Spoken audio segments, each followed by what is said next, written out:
Hey guys, welcome to the Unity tutorial today, and this is just going to be a really quick one to show people how to get hold of or import standard assets, because it's something I get asked a lot.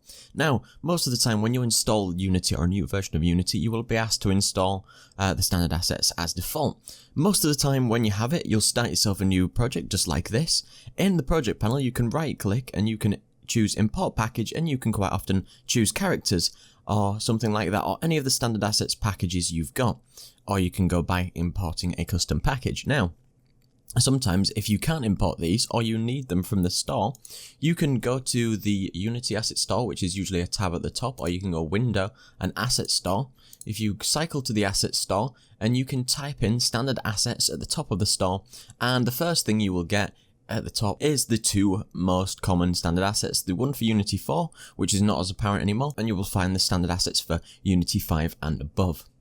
And these will include, as you can see here, all the examples for characters, third-person characters, controllers, particle systems, for everything that you need to get started within your game. And you can download it and import straight into your scene. And you can see that when I choose to import it, it comes with 2Ds, cameras, characters, utilities, effects, environments, fonts, particle effects, and more.